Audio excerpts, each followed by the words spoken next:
ونصلي على رسول الكريم أما بعد فأعوذ بالله من الشيطان الرجيم بسم الله الرحمن الرحيم قد أفلح المؤمنون صدق الله مولانا العظيم وصدق رسوله النبي الرؤوف الرحيم ونحن على ذلك من الشاهدين والشاكرين والحمد لله رب العالمين. فقد قال الله عز وجل إن الله وملائكته يصلون على النبي يا أيها الذين آمنوا صلوا عليه وسلموا تسليما. اللهم صل على سيدنا ومولانا محمد وعلى آله وأصحاب سيدنا ومولانا محمد أحمد الجود والكرم وآله وأصحابه وبارك وسلم. صلاة وسلام عليك يا سيدي يا رسول الله وعلى آلك وأصحابك يا حبيب الله صلى الله عليه وسلم. محمد کی محبت دین حق کی شرط اول ہے، اسی میں ہو اگر خامی تو سب کچھ نامکمل ہے. محمد کی غلامی ہے سند آزاد ہونے کی،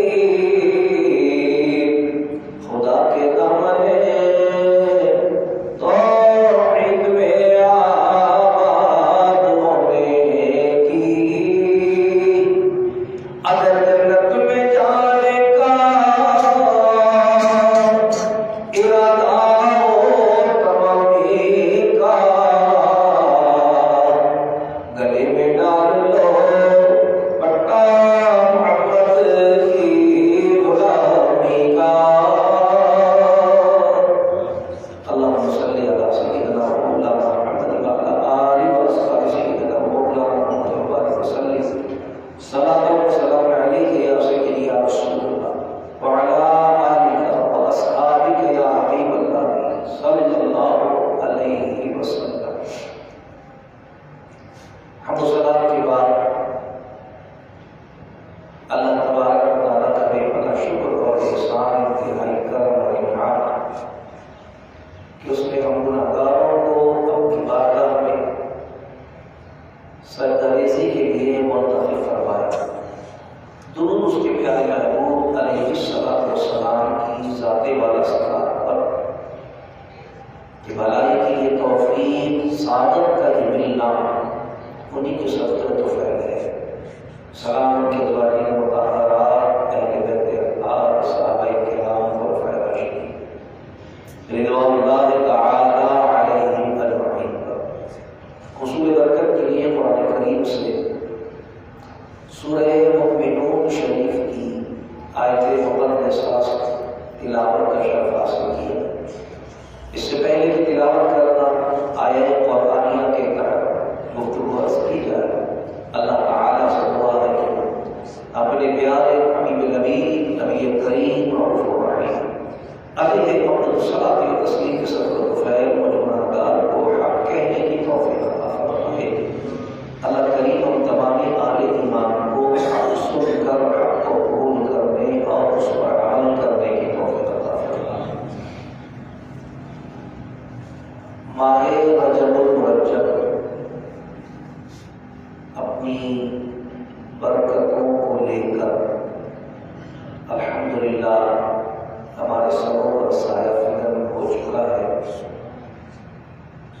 اور یہ ماہ مبارکہ اللہ تبارک و تعالیٰ کی طرف سے اسلامی سال کے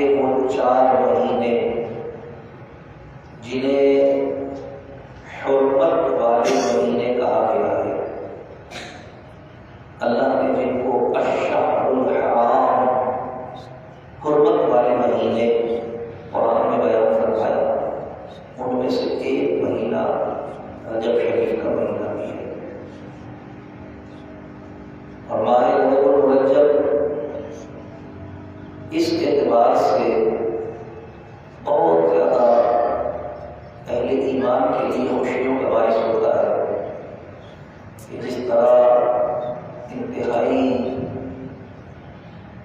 منتظر قحط زدہ لوگ بارش کا انتظار کر رہے ہوتے ہیں اور جو ہی انہیں بادل نظر آتے ہیں تو بارش کی امید ان کے دل کو ایک خوشی فراہم کرتی ہے کہ بادل آ گئے ہیں، یقیناً بارش بھی ہوگی۔ ماہ رجب شریف بھی رحمت و برکت کی، انعامات و اکرامات کی اور اللہ تبارک و تعالیٰ کی طرف سے مخلوق کے لیے فیض و فیضان کی برسات لے کر آنے والا مہینہ یعنی شعبان المعظم اور پھر اس سے متصل رمضان المبارک کی خوشخبری لے کر آ رہا ہے۔ تو اہل ایمان کے لیے یہ مہینہ اس اعتبار سے مسرت کا باعث ہوتا ہے۔ رسول اللہ صلی اللہ علیہ وسلم نے اس ماہ مبارکہ کی بہت ساری برکتیں بیان فرمائی ہیں۔ من جملہ برکتوں کے جو بات ہمارے سامنے واضح ہے وہ یہ کہ حضور سیدنا شیخ عبدالقادر جیلانی رضی اللہ تعالیٰ عنہ بنیۃ الطالبین شریف میں ان تمام احادیث مبارکہ کے نچوڑ کے طور پر جو سرکار علیہ السلام نے اس ماہ مبارکہ کے لیے ارشاد فرمائی، یہ بات تحریر کر دی کہ ماہ رجب زمین کو ہموار کرنے کا، ہل چلا کر زمین کو ہموار کرنے کا مہینہ ہے، اور ماہ شعبان زمین کو بیج دے کر سیراب کرنے کا مہینہ ہے، اور ماہ رمضان اللہ کے کرم، اللہ کے فضل کی فصل کے کاٹنے کا مہینہ ہے۔ حضور علیہ السلام نے اس ماہ مبارکہ کو اللہ کا مہینہ قرار دیا، کیونکہ احادیث مبارکہ میں دو روایات ہیں۔ بعض روایات میں یہ ہے کہ رجب اللہ کا مہینہ ہے، شعبان میرا مہینہ ہے اور رمضان میری امت کا، اور بعض روایات میں ہے کہ رمضان اللہ کا مہینہ ہے، شعبان میرا مہینہ ہے، رجب میری امت کا۔ حضور علیہ السلام نے اس مہینے کو اللہ کا مہینہ بھی قرار دیا، تو اس کی بے شمار برکتیں اور بے حساب فضائل و مناقب ہیں۔ غرض یہ کہ اس ماہ مبارکہ کی آمد پر صاحبان ایمان کو، اہل اسلام کو اپنی آخرت کی یاد اور اپنی دارین کی سعادت اور کامیابی کے حصول کے لیے مستعد اور بیدار ہو جانا چاہیے۔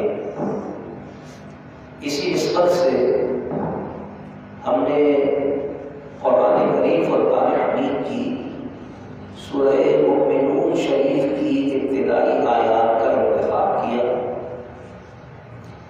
اس لیے کہ ہم دیکھتے ہیں کہ دنیا میں ہر شخص کامیابی کا متمنی ہوتا ہے، ہر شخص کامیاب ہونا چاہتا ہے، کامیابی حاصل کرنا چاہتا ہے، کامیاب زندگی گزارنا چاہتا ہے اور خود کو کامیاب کرنا چاہتا ہے۔ لیکن ہم دیکھتے ہیں کہ دنیا میں ہر شخص کامیاب نہیں ہوتا، اس کی مختلف وجوہات ہیں۔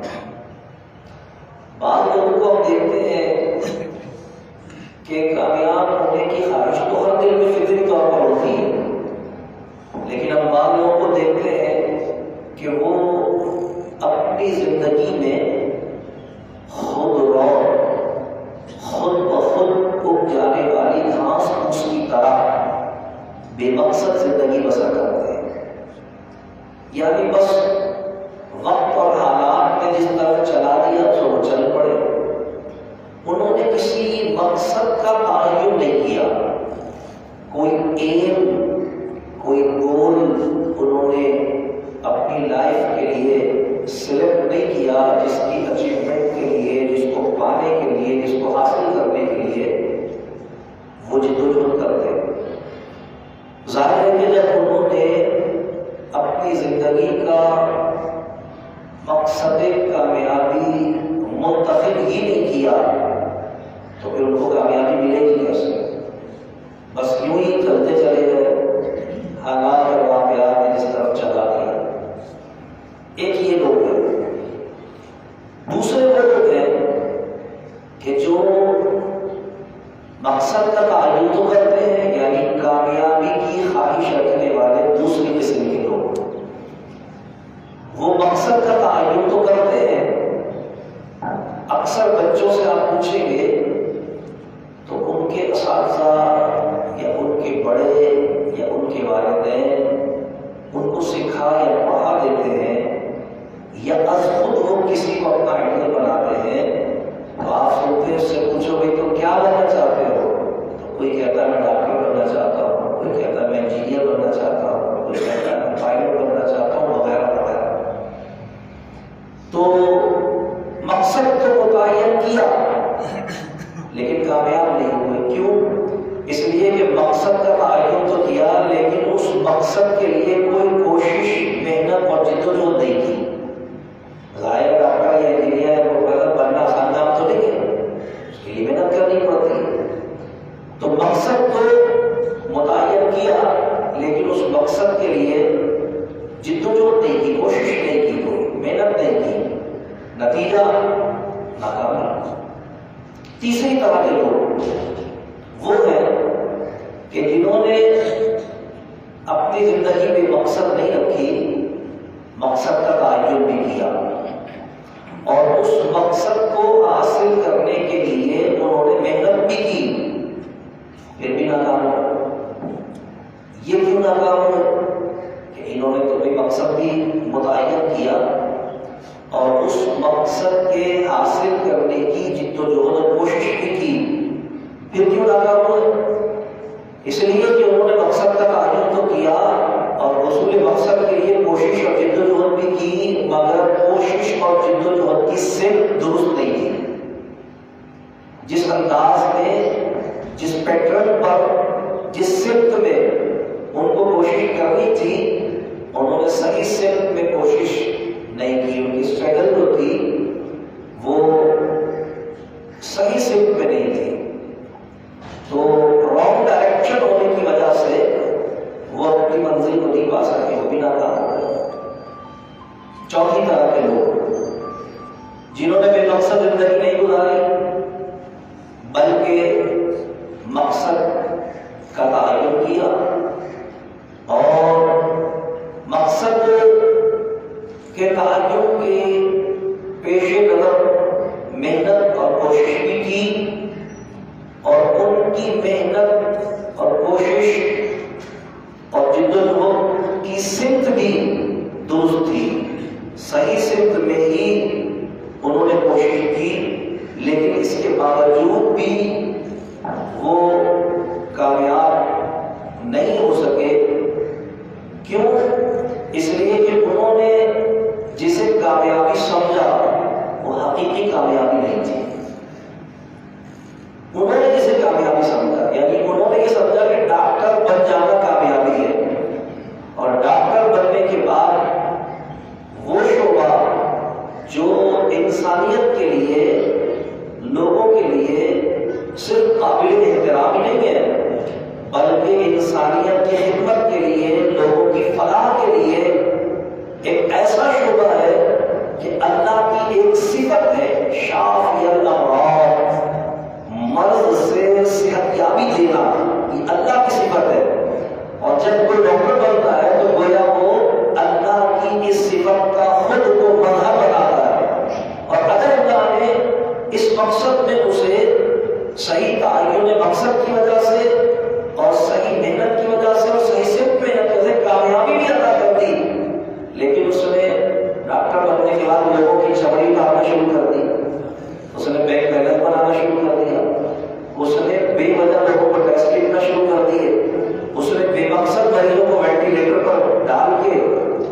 جانا شروع کر دیا، بتائیے وہ کامیاب ہوا؟ نہیں کامیاب ہوا۔ حقیقی کامیابی ان میں سے کسی کے حصے میں بھی نہیں آئی۔ خواہش تو ہر ایک کی کامیاب ہونے کی، لیکن حقیقی کامیابی کسی کے بھی حصے میں نہیں آئی۔ حقیقی کامیابی، سچی کامیابی جو دونوں جہان کی کامیابی ہے، ایک دنیا کی نہیں، ایک جہان کی، بلکہ دونوں جہان کی کامیابی۔ حقیقی اور سچی کامیابی اللہ تبارک و تعالیٰ نے ایمان والوں کے مقدر میں لکھی ہے۔ رب کائنات نے فرمایا قد افلح المؤمنون، تحقیق کامیاب ہوئے وہ جو ایمان لائے۔ یعنی کامیابی اللہ نے ان کا مقدر کی ہے جو صاحبان ایمان ہے۔ اب جو ایمان لائے تو ان کو اللہ نے حقیقی کامیابی کا حقدار کیوں قرار دیا؟ اس لیے کہ جب وہ ایمان لائے تو انہوں نے اپنے ایمان کے ان تقاضوں کو پورا کیا جو ان پر بسبب ایمان کے لازم ہوئے تھے۔ وہ تقاضا کیا ہے؟ اللہ نے سورہ مومنون شریف کی ان آیات میں ان کو بیان کیا۔ 7 تقاضے، وہ 7 اوصاف جو کسی صاحب ایمان میں پائے جائیں تو وہ مومن کامل ہوتا ہے۔ اللہ نے اس کی کامیابی کا اعلان کیا ہے اور اس کو کامیاب قرار دیا ہے، کیونکہ جب یہاں اللہ نے فرمایا قد افلح المؤمنون، تحقیق کامیاب ہوئے ایمان والے، تو اس سے مراد صرف وہ لوگ نہیں ہیں جنہوں نے محض کلمہ پڑھ لیا، کیونکہ محض کلمہ پڑھ لینا حقیقی کامیابی کا ذریعہ نہیں ہے، بلکہ ایمان جس چیز کا نام ہے سب کو پتا ہے کہ ایمان نام ہے اقرار باللسان و تصدیق بالقلب۔ زبان سے جس چیز کا اقرار کیا ہے، دل سے اس کی تصدیق کا نام ایمان ہے۔ زبان سے اس نے اقرار کیا کیا؟ زبان سے اقرار کیا کہ اللہ کے سوا کوئی معبود نہیں ہے اور محمد صلی اللہ علیہ وسلم اللہ کے رسول ہے، یہ اس نے زبان سے اقرار کیا۔ اس اقرار کے نتیجے میں اس نے خود پر 2 چیزیں لازم کر لی۔ ان 2 چیزوں کا اس کے کیریکٹر میں، اس کے کردار میں موجود ہونا اس کے ایمان کی تصدیق بنے گا۔ یعنی جس کی ذات میں یہ 2 چیزیں نظر آئیں وہ ان خوش نصیبوں میں سے ہے کہ جن کا ایمان زبانی نہیں ہے، انہوں نے صرف زبان سے اقرار نہیں کیا بلکہ دل سے اپنے عقیدے کی تصدیق بھی کی ہے۔ وہ 2 چیزیں کیا ہیں جو اس پر لازم ہو جاتی ہیں؟ لا الہ الا اللہ، اللہ کے سوا کوئی معبود نہیں ہے، یعنی اللہ کے سوا کوئی عبادت کے لائق نہیں ہے۔ اس کے نتیجے میں اس پر یہ چیز لازم آ جاتی ہے کہ وہ اللہ کے سوا کسی کی عبادت نہ کرے۔ تو صرف کسی کی عبادت نہ کرنا تو کافی نہیں ہوتا، اللہ کی عبادت بھی تو کرے۔ خالی یہ نہیں کہا گیا ہے کہ کوئی معبود نہیں ہے، لا الہ، ساتھ میں الا اللہ بھی تو کہا گیا ہے، یعنی کسی کی عبادت نہیں کی جائے گی مگر اللہ کی عبادت کی جائے گی۔ تو اس کا مطلب یہ ہوا کہ لا الہ الا اللہ کے 2 تقاضے ہو گئے، لا الہ الا اللہ کے 2 تقاضے ہو گئے۔ ایک یہ کہ کسی کی عبادت نہ کرے یعنی اللہ کے سوا، اور دوسری یہ کہ اللہ کی عبادت کرے۔ دونوں باتیں ہو گئی نا۔ اور محمد رسول اللہ صلی اللہ علیہ وسلم جب اس نے پڑھا تو اس کے بھی 2 تقاضے ہیں، اس کے بھی 2 تقاضے ہیں۔ وہ کیا ہے؟ ایک ترجمہ ہے محمد صلی اللہ علیہ وسلم اللہ کے رسول ہے،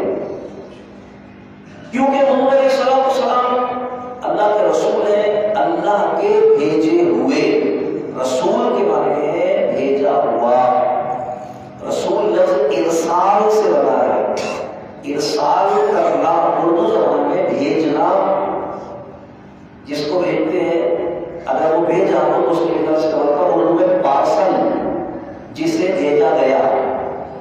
جب وہ کوئی انسان شخصیت ہوتا ہے اس کو رسول کہتے ہیں، رسول بھیجا ہوا۔ تو اللہ تبارک و تعالیٰ نے امور کو بھیجا، تو اب دو تقاضے ہوئے امور کے محمد رسول اللہ صلی اللہ علیہ وسلم پڑھ کر ماننے کے۔ نمبر ایک یہ کہ جب اللہ کا بھیجا ہوا امور کو مان لیا تو کیونکہ حضور اللہ کے بھیجے ہوئے ہیں اور بھیجے ہیں ہماری طرف، کیونکہ اللہ بھیجنے والا ہے، حضور آنے والے ہیں، تو ہم کون ہیں؟ پانے والے۔ دیکھا نا، تین چیزیں ہیں نا، ایک بھیجنے والا، ایک جسے بھیجا گیا، ایک وہ جس کی طرف بھیجا گیا۔ دو، اگر وہ رسول کا مقصد پورا نہیں ہوگا، پھر بھیجا ہوا کا معنی مکمل نہیں ہوگا، کیونکہ بھیجا ہوا اسی وقت بھیجا ہوا کہلائے گا جب کسی کی طرف اس کو بھیجا گیا ہو۔ تو ہم ہیں پانے والے، تو جب حضور علیہ السلام کو اللہ کا رسول مان لیا تو کیونکہ حضور اللہ کے رسول ہیں تو دو تقاضے ہوئے، ایک یہ کہ حضور سے بڑھ کر کسی سے محبت اور ادب نہ کرے، کیونکہ حضور اللہ کے بھیجے ہوئے، اور کوئی بھی اللہ کا ہماری طرف بھیجا ہوا نہیں ہے جسے اللہ نے اپنا رسول بنا کر بھیجا۔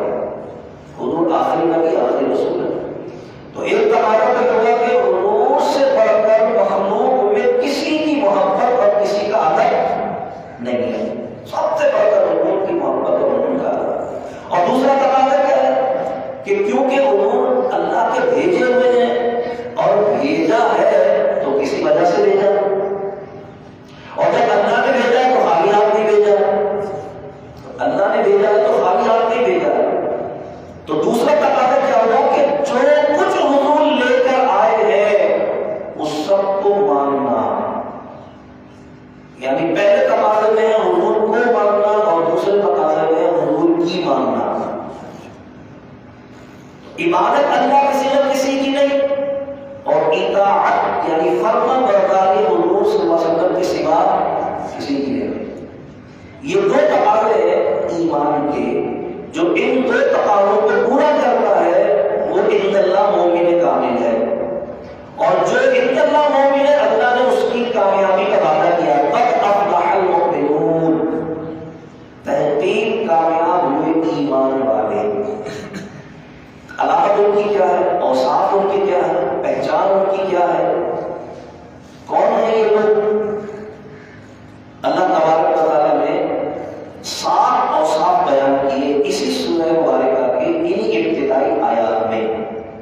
پہلی صفت اللہ نے بیان فرمائی کہ الذین هم فی صلاتہم خاشعون، یہ وہ لوگ ہیں مومن کامل جن کی کامیابی کا اللہ نے اعلان کیا۔ کون ہے یہ لوگ؟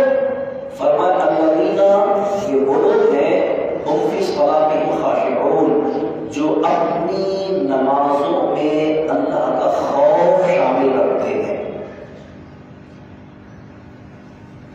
اللہ نے سورہ رحمان میں ایک مقام پر فرمایا وَلِمَنْ خَافَ مَقَامَ رَبِّهِ جَنَّتَانِ، جو کوئی اللہ کی بارگاہ میں کھڑے ہونے سے ڈرا، اللہ کی بارگاہ میں کھڑے ہونے کا خوف اس پر غالب ہے، فرمایا وَلِمَنْ خَافَ مَقَامَ رَبِّهِ جَنَّتَانِ، جو کوئی اللہ کی بارگاہ میں کھڑے ہونے سے ڈرا ہم اس سے 2 جنتوں کا وعدہ کرتے ہیں، ایک اس کے عمل کی وجہ سے، ایک اس کی نیت کی وجہ سے، یعنی ایک اس کے کھڑے ہونے کی جنت ملے گی اسے، اور ایک اس کھڑے ہونے میں اللہ کا ڈر شامل ہونے کی جنت ملے گی۔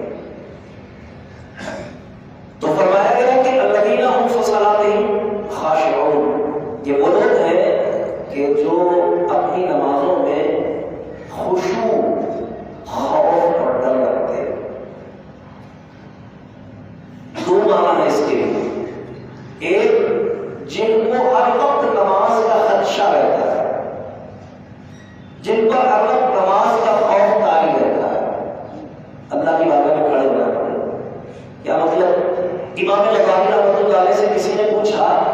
کہ میں نے نماز پڑھی قبول ہوئی یا نہیں، کیسے پتا چلے گا؟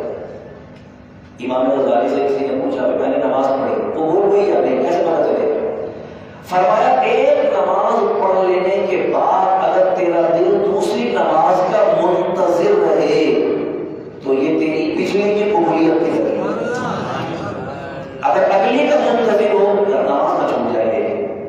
وہ مارکیٹ کی جا رہا ہے زہر پڑھ کے جاؤں گا، مارکیٹ جاؤں گا دیر ہو جائے گی، میری نماز یا جماعت رہ جائے گی۔ امام غزالی نے سوال کرنے والے سوال کیا تو جواب ارشاد کرتا بھی اگر تم یہ دیکھنا چاہتے ہو کہ تمہاری پڑھی ہوئی نماز قبول ہوئی یا نہیں ہوئی تو فرمایا پچھلی کی قبولیت کی علامت یہ ہے کہ اگلی کے قضا ہو جانے کا، چھوٹ جانے کا خوف اور ادا کرنے کا شوق تیرے دل میں موجود۔ تو اللہ تبارک تعالیٰ فرما رہا ہے کہ کامیاب ایمان والے وہ ہیں کہ ان کی ایک پہچان یہ ہے کہ ان کی نمازوں میں خوف ہوگا۔ دوسرا معنی غالباً خاص مقام ربی جنتان کے معنی کیا ہے؟ جو اللہ کی بارگاہ میں کھڑے ہو سے ڈرا۔ علماء فرماتے ہیں وہ یہ کہ جو نماز کے لیے کھڑا ہو تو اسے احساس ہو، اس کا دل اس بات کو سمجھے کہ میں اللہ کی بارگاہ میں کھڑا ہوں، تو اس پر اللہ کی خشیت طاری ہو جائے۔ مولا کائنات حضرت علی مرتضیٰ شیخ خدا کرم اللہ تعالی وجہ کریم جب نماز کے لیے وضو فرماتے تھے تو محدثین نے نقل کیا ہے کہ آپ کے چہرے کی رنگت زرد ہو جاتی تھی اور آپ کے چہرے سے خوف اور ڈر ظاہر ہوتا تھا، یعنی گویا آپ کا ایسی کیفیت تعمیر ہوتی تھی جیسے بکرے کو ذبح کرنے کے لیے لے جایا جا رہا ہے، کسی انسان کو سولی پر چڑھانے کے لیے لے جایا جا رہا ہو، اس کی جو کیفیت ہوگی خوف پر، آپ کے چہرے کا رنگ پیلا ہو جایا کرتا تھا۔ وضو کر رہے ہیں، مسجد کی طرف جا رہے ہیں تو کوئی پوچھنے والا پوچھتا تھا کہ حضرت یہ آپ کی کیفیت کیسی ہوئی؟ کہ کب کبھی یہ خوف، یہ چہرے کا زرد ہو جانا، یہ ڈر کا آپ کے چہرے سے ظاہر ہونا کیا ہے؟ فرمایا اللہ کی قسم اگر تجھے پتہ چل جائے نا کہ تو کس بارگاہ میں کھڑے ہونے کے لیے جا رہا ہے تو تیری حالت مجھ سے زیادہ خراب ہوگی۔ یہ تو اندازہ ہے کہ تو جا کس بارگاہ میں رہا ہے۔ چار آنے کا افسر جس کے کل کے ٹرانسفر کا پتہ نہیں ہوتا، گھنٹی بجاتا ہے تو بندہ فوراً کی زبان کے بٹن صحیح کرتا ہے کہ افسر کے سامنے جانا ہے، فائل دے گا، ایک دم سیدھا ہو جاتا ہے، کپڑوں کی طرف نظر کرتا ہے۔ فرمایا خالی احساس جو ہے تو کس کی بارگاہ میں کھڑے ہونے کے لیے جا رہا ہے؟ اگر احساس ہو جائے تو تجھ پر مجھ سے زیادہ خوف تھا۔ یہ خوف جو ہے، یہ خشیت جو ہے، یہ ایمان کے کمال اور عقیدے کی مضبوطی کی وجہ سے ہوتی ہے۔ اللہ نے قرآن کریم میں ایک مقام پر ارشاد فرمایا انما یخشی اللہ من عبادہ العلماء، اللہ کے بندوں میں سے اللہ سے زیادہ وہ کرتے ہیں جو اللہ کی ذات کی زیادہ معرفت اور اللہ کے بارے میں زیادہ علم رکھتے ہیں، جس کو پتہ ہے کہ اللہ کی ذات، اس کی عظمت کیا ہے، اس کا جلال، اس کی حیبت کیا ہے۔ جب وہ اللہ کی بارگاہ میں کھڑے ہوتے ہیں تو ان پر خوف ہوتا ہے، خوف کے ساتھ کھڑے ہوتے ہیں، ان کو اللہ تبارک و تعالیٰ کی شان کا، اس کی عظمت کا، اس کے جلال کا، اس کی شوکت اور اس کی حیبت کا پتہ ہوتا ہے۔ ان کو پتہ ہے کہ اللہ کی شان کیا ہے کہ جس نے اپنے کلام کے بارے میں ارشاد فرمایا، قرآن اللہ کا کلام ہے، اللہ نے اپنے کلام کے بارے میں قرآن میں ارشاد فرمایا وَنُنَزِّلُ مِنَ الْقُرْآنِ، اللہ تبارک و تعالیٰ فرماتا ہے لَوْ أَنزَلْنَا هَذَا الْقُرْآنَ عَلَىٰ جَبَلٍ لَرَأَيْتَهُ خَاشِعًا مُتَصَدِّعًا مِنْ خَشْيَةِ اللَّهِ، اگر ہم اس کلام کو، یعنی قرآن کو جو اللہ کا کلام ہے، اللہ تعالیٰ لَوْ أَنزَلْنَا، اگر ہم اس کو نازل کر دیتے عَلَىٰ جَبَلٍ، کسی مضبوط پہاڑ پر، لَرَأَيْتَهُ خاشعا متصدعا من خشیۃ اللہ، تو وہ ریزہ ریزہ ہو جاتا اللہ کے کلام کی حیبت کی وجہ سے۔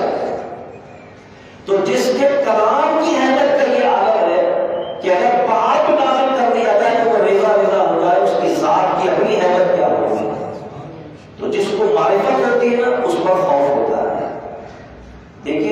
ہمارا بچہ ہے نا 2 سال کا 1.5 سال کا کھیل رہا ہے، اس کے سامنے سانپ آ جائے نا تو اس سے بھی کھیلنے لگے گا،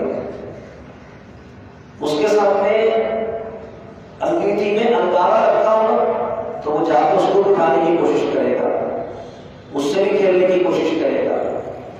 یہ بچہ انگارے سے ڈر کیوں نہیں رہا؟ یہ بچے پر سانپ کا خوف کیوں نہیں ہے؟ اس لیے کہ بچے کو پتہ ہی نہیں ہے کہ سانپ کاٹتا ہے اور آدمی مر جاتا ہے، اس لیے کہ بچے کو پتہ نہیں ہے کہ انگارے کو چھونے سے ہاتھ جل جاتا ہے۔ تو یاد رکھیے کہ علم ہی خشیت پیدا کرتا ہے، جسے اللہ کی جتنی زیادہ معرفت ہوگی اس پر اللہ کا اتنا زیادہ خوف طاری ہوگا۔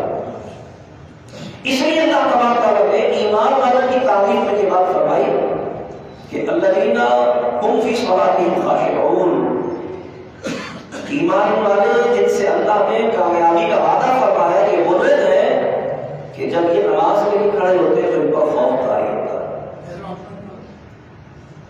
مفسرین کرام نے ارشاد فرمایا کہ خاشعون کے ایک معنی ہے احکام کی رعایت، یعنی جب وہ نماز کے لیے کھڑے ہوتے ہیں تو نماز کی شرائط کا، نماز کے فرائض کا، نماز کے واجبات کا پوری توجہ اور پورے اخلاص اور پورے اہتمام کے ساتھ اس کو کرتے ہیں، خیال رکھتے ہیں اس کا، جس کا نتیجہ یہ ہوتا ہے کہ اللہ تبارک و تعالیٰ ان کی اس نماز کو ان کی کامیابی کا ذریعہ بنا دیتا ہے۔ کامیابی کا ذریعہ کیسے بنتی ہے؟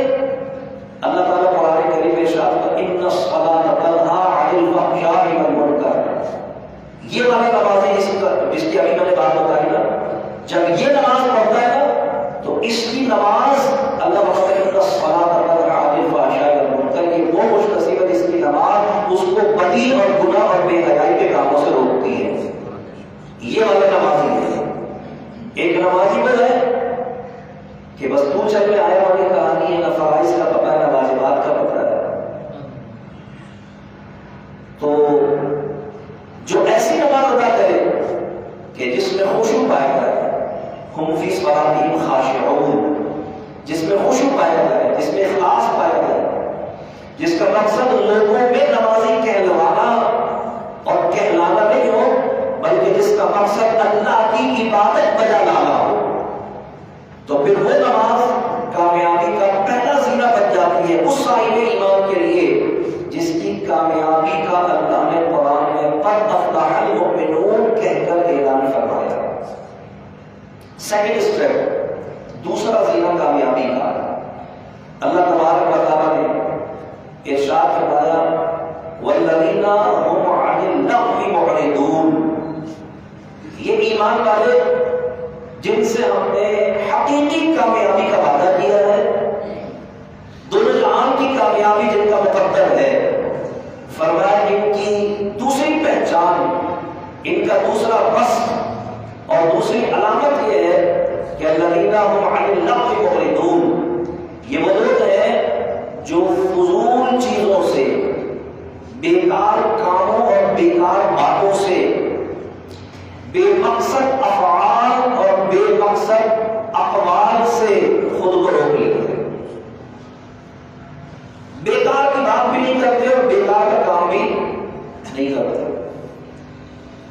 صحیح مسلم شریف میں حدیث رسول اللہ صلی اللہ علیہ وسلم ارشاد فرمایا کسی مسلمان کے ایمان کی سب سے بڑی اچھائی یہ ہے کہ وہ خود کو فضول بات اور فضول کام سے بچا لے، یعنی اگر کسی شخص نے اتنا کر لیا کہ اس نے اپنے آپ کو لغو، بیکار، بےہودہ، بے مقصد بات سے بھی بچا لیا اور کام سے بھی بچا لیا، تو اللہ تبارک و تعالیٰ نے اسے صاحب ایمان کو عطا کی جانے والی کامیابی کی دوسری سیڑھی قرار دیا ہے۔ پہلی سیڑھی کہ اس کی نماز میں خشوع پایا جائے، اور دوسری سیڑھی کہ وہ اپنے آپ کو لغو باتوں اور لغو کاموں سے، بےہودہ اور بیکار باتوں اور بےہودہ اور بیکار اور بے مقصد باتوں اور کاموں سے خود کو روک لے۔ تیسری سیڑھی اللہ تبارک و تعالیٰ نے کامیابی کی جن لوگوں کو اللہ نے کامیاب قرار دیا اور جن کے لیے کامیابی کا اللہ نے قد افلح المؤمنون کہہ کر اعلان کیا، تو تیسرا فرض اسٹیپ پیش فرمایا اللہ تبارک و تعالی والذین هم للزکاۃ فاعلون۔ یہ وہ لوگ ہیں کہ جو زکات ادا کرتے ہیں، زکات ادا کرتے ہیں۔ سب کو پتا ہے کہ نماز کی طرح زکات مسلمانوں پر فرض کی گئی ایک عبادت ہے۔ نماز بدنی عبادت ہے، زکات مالی عبادت ہے۔ مخصوص مقدار مال کی کسی شخص کی ملکیت میں رہے اور اس پر 1 سال گزر جائے اور وہ اس کی حاجت اصلیہ سے اضافی ہو، تو شریعت نے ایک مخصوص مقدار اس پر رکھی ہے جو اسے اللہ کی راہ میں دینی ہوتی ہے، اس کو زکات کہتے ہیں۔ اس دیے جانے والے مال کو زکات کہتے ہیں، بچ جانے والے کو نہیں کہتے۔ مال وہ بھی ہوتا ہے جس میں سے نکالا گیا، اور مال وہ بھی ہوتا ہے جو نکالا گیا، لیکن جو نکالا گیا اس کو زکات کہتے ہیں، جس میں سے نکالا گیا اس کو زکات نہیں کہتے۔ زکات کے معنی ہے پاک کرنے والی۔ تو جو نکالی ہوئی رقم ہوتی ہے وہ جس میں سے نکالی جاتی ہے اس کو پاک کرنے والی ہوتی ہے، یعنی اس نے نکل کر اس کو پاک کر دیا جو اب میرے پاس باقی بچی ہے۔ زکات لفظ زکیہ سے بنا ہے جس کے معنی ہے پاکیزگی، اسی لیے اس مال کو زکات کہتے ہیں کیونکہ وہ پاکی کا سبب بنتی ہے اس مال کے لیے جس میں سے نکالی جاتی ہے۔ تو مفسرین کرام نے فرمایا کہ یہاں پر دونوں معنی ہیں، ایک تو یہ کہ وہ مالی عبادت جو اللہ تبارک و تعالی نے ہر صاحب ایمان پر فرض کی ہے، الذین هم للزکاۃ فاعلون، یہ وہ خوش نصیب لوگ ہیں کہ جو اپنے مال کی زکات ادا کرتے ہیں۔ تو ایک تو یہ ہو گیا، اور فرمایا اگر لفظ زکات کے لغوی معنی لیے جائے تو پھر اس کا معنی یہ بنے گا کہ یہ وہ لوگ ہیں جو پاکیزگی اختیار کرتے ہیں، جو پاکی کو اپناتے ہیں، کیونکہ اللہ تبارک و تعالیٰ نے یہاں فاعلون کا لفظ ارشاد فرمایا کیونکہ دینا بھی ایک کام ہے، فعل دینا بھی ایک کام ہے، لیکن صرف دینا ہی کام نہیں ہے، بلکہ جب بات ہوئی پاکیزگی کی تو فرمایا مال کی زکات نکالنے سے تو صرف مال ہی پاک ہوگا، لیکن فرمایا گیا کہ مومن کے لیے جس پاکیزگی کا حکم ہے وہ صرف اس کے مال کی پاکیزگی نہیں ہے، یہ اس کے مال کی بھی پاکیزگی اس پر لازم ہے، اس کی جان کی بھی پاکیزگی اس پر لازم ہے، اس کے افعال کی پاکیزگی اس پر لازم ہے، اس کے اقوال کی پاکیزگی اس پر لازم ہے، حتیٰ کہ اس کے وہم و گمان و خیال کی پاکیزگی بھی اس پر لازم ہے۔ مسلمان کو تو ہر طرح سے پاک ہونا شرط ہے، مسلمان کو قرآن پڑھا کے مسلمان نہیں کیا جاتا، کلمہ پڑھا کے مسلمان کیا جاتا ہے، اس لیے قرآن پڑھا کے مسلمان نہیں کیا جاتا کہ قرآن کو تو پاک ہوئے بغیر چھونے کی اجازت نہیں ہے، اس لیے اس کو قرآن نہیں دیا جاتا کہ لوگ یہ پڑھو مسلمان ہو جاؤ، بلکہ اس کو کلمہ پڑھایا جاتا ہے، اور کلمہ بھی کوئی پڑھایا جاتا ہے جس کا نام ہی طیب ہے۔ طیب کے معنی تو یہ کلمہ کیونکہ اسے پاک کرتا ہے، تو اسلام کا سب سے پہلا تقاضا ہی پاکیزگی ہے۔ نماز کا ذکر پہلے کیا گیا ہے، بے شک فرسٹ آف آل سب سے پہلے نماز کی بات کی گئی ہے، لیکن سب کو پتا ہے کہ نماز کی ابتدا بھی پاکیزگی سے ہوتی ہے، کیونکہ نماز میں سب سے پہلے شرائط نماز ہے، شرائط نماز میں سب سے پہلی پاکیزگی ہے۔ کیوں؟ اس لیے کہ اللہ تعالیٰ نے قرآن کریم میں اصل پاکیزگی کو ہی کامیابی قرار دیا ہے۔ ایک اور مقام پہ اللہ تعالیٰ نے ارشاد فرمایا قد افلح من تزکا، تحقیق کامیاب ہوا وہ جس نے خود کو پاک کر لیا۔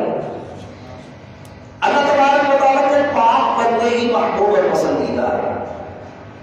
اللہ تعالیٰ نے قرآن کریم میں ایک اور مقام پر ارشاد فرمایا ان اللہ یحب التوابین و یحب المتطہرین، بے شک اللہ کو ہمیشہ توبہ کرنے والے اور ہمیشہ پاک رہنے والے بندوں سے محبت ہے، کیونکہ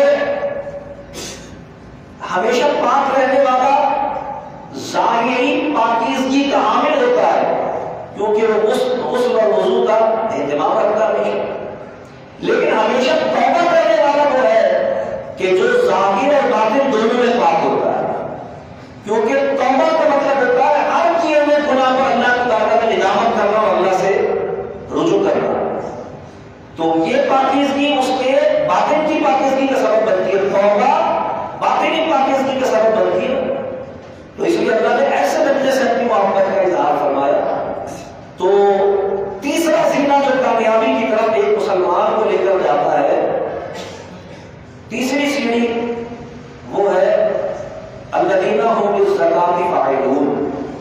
اللہ نے فرمایا کہ کامیاب وہ اہل ایمان کہ جنہوں نے اپنی نمازوں میں خشوع و خضوع اختیار کیا، جنہوں نے خود کو لغو باتوں اور لغو کاموں سے بچا لیا، اور وہ جنہوں نے اپنی زکات کی ادائیگی کے ذریعے اپنے مال کی پاکیزگی کا اور اپنی ذات، اپنے وجود اور اپنے ظاہر اور باطن میں ہر طرح کی پاکیزگی کا اہتمام کیا، باقی بٹکایا انہوں نے، تو وہ اللہ تبارک تعالیٰ کی طرف سے کامیاب بندے قرار دیے گئے، کامیابی کے حقدار قرار دیے گئے۔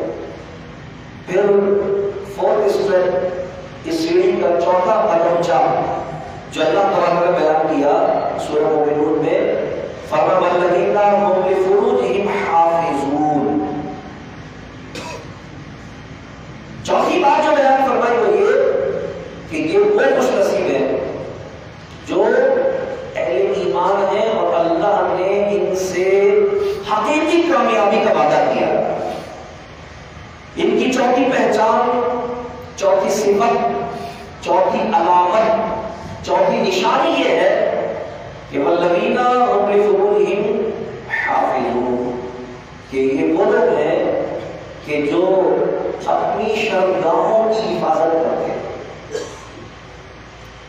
ان کی کامیابی کا اللہ نے وعدہ فرمایا، یعنی خود کو زنا سے اور متعلقات زنا سے، اپنے جنسی خواہش کی تسکین کے لیے اللہ اور اس کے رسول کے ممنوع کردہ طریقے کے قریب بھی نہیں جاتے، بلکہ جو طریقہ اس خواہش کی تسکین کا اللہ تبارک و تعالیٰ نے اپنے رسول صلی اللہ علیہ وسلم کی سیرت و سنت کے ذریعے میں عطا فرمایا ہے اس کو اپناتے ہیں، یعنی نکاح کے ذریعے اپنی خواہش نفسانی کی تسکین اور اپنی نسل میں اضافے اور زیادتی کا اہتمام کرتے ہیں، اور اس کے ذریعے اپنے ایمان کی حفاظت کرتے ہیں۔ حدیث پاک میں رسول اللہ صلی اللہ علیہ وسلم نے ارشاد فرمایا کہ نکاح ایمان اور کردار دونوں کا محافظ ہے،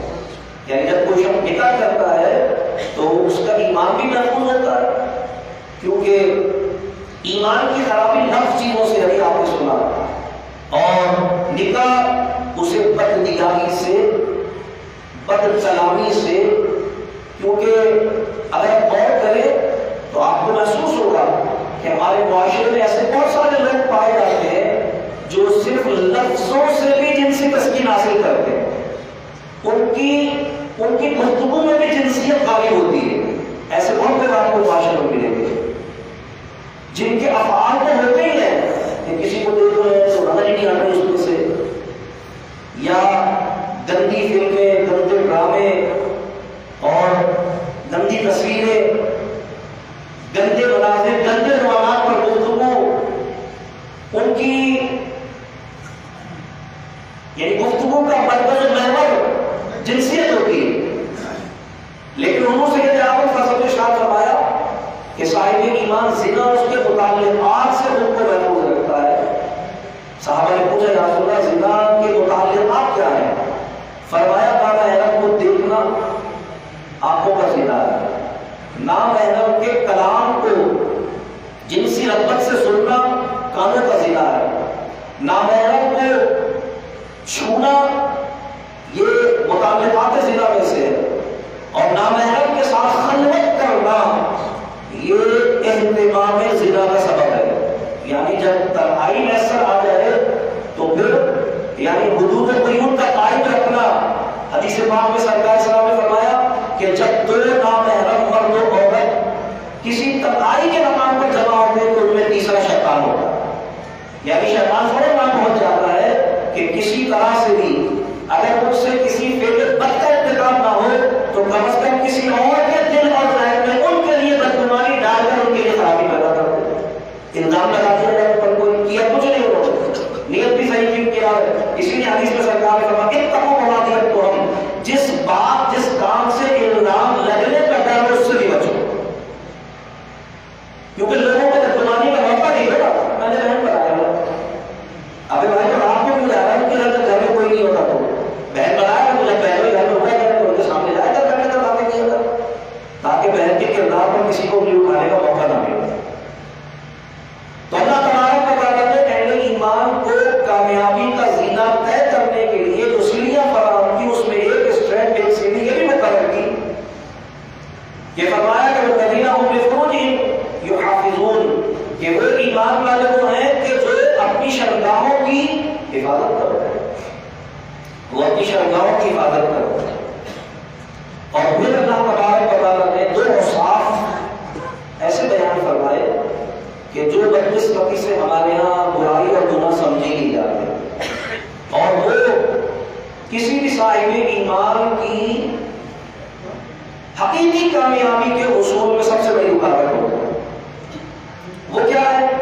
اللہ تبارک و تعالیٰ نے پانچواں اور چھٹا جو وصف بیان کیا فرمایا والذین هم لأماناتہم وعہدہم راعون.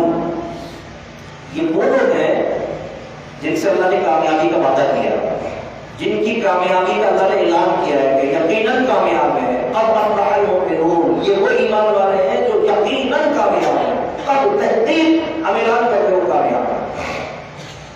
تو کیا اللہ نے ان کے اوپر رکھی ان کی صفت پانچویں اور چھٹی صفت کے طور پر اللہ نے اس آیت میں ارشاد فرمایا کہ وہ لوگ ہیں والذین هم لأماناتہم وعہدہم راعون.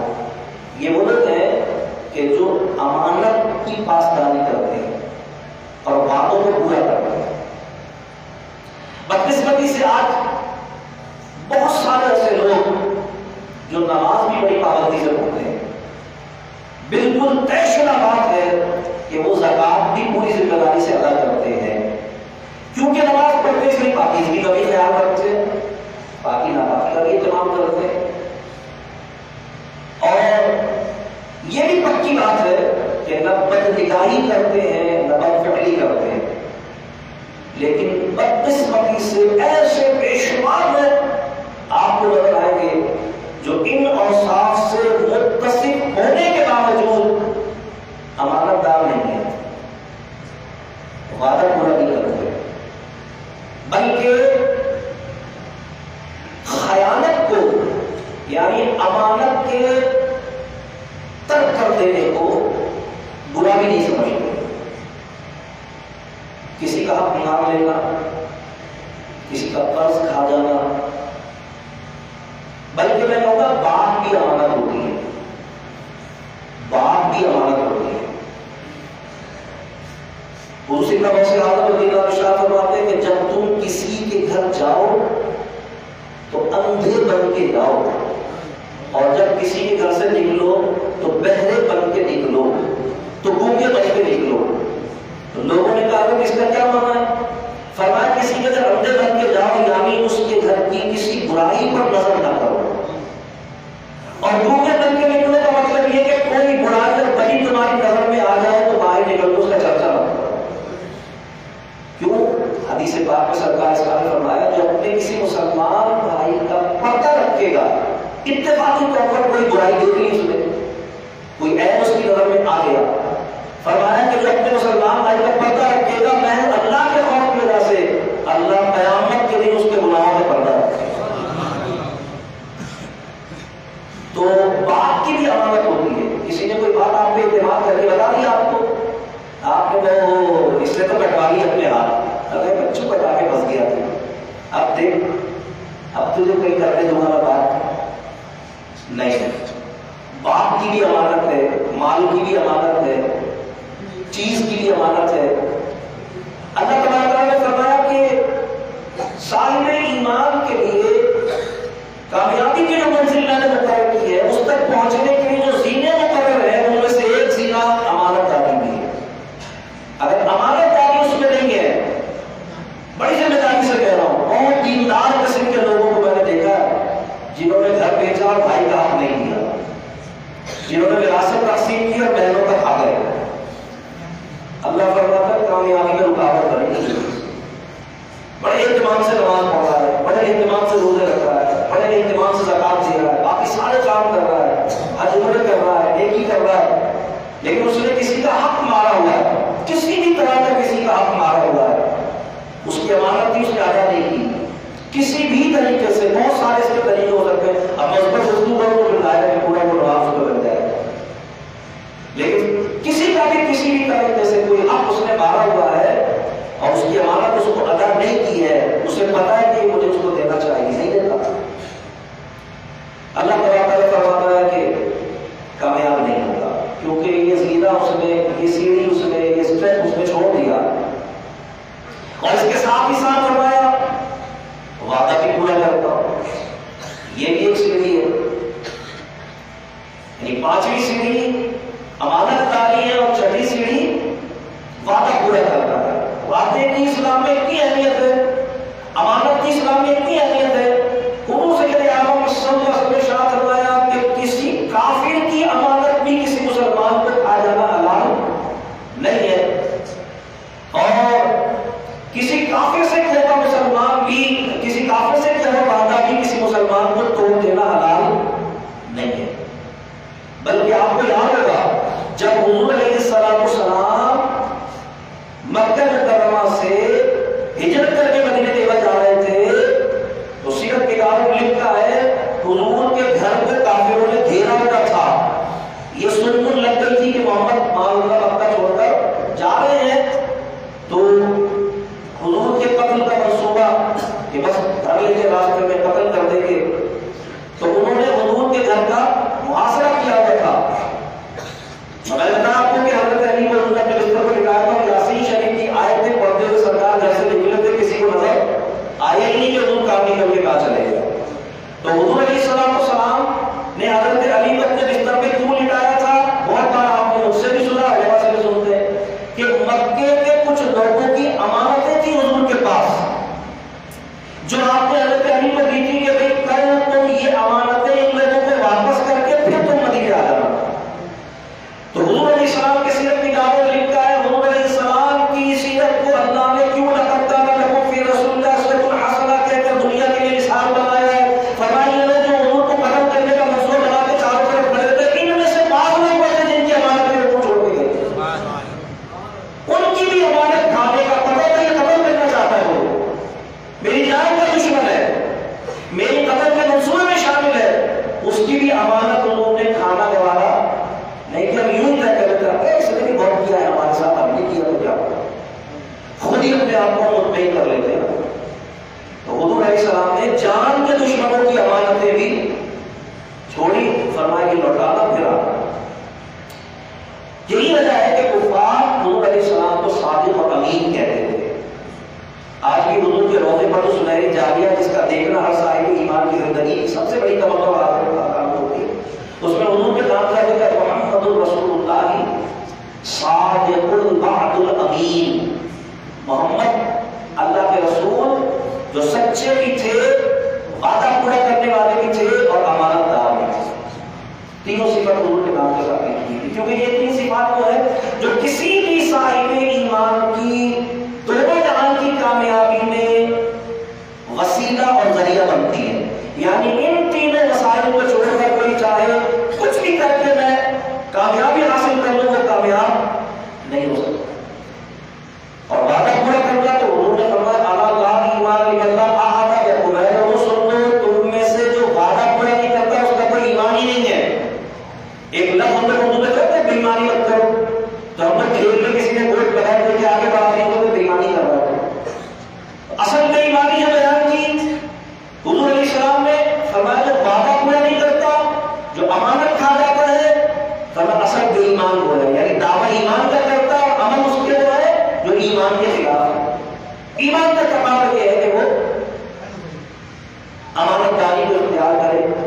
ایفاء عہد یعنی وعدہ پورا کرنے کو اپنے اوپر لازم کر لے.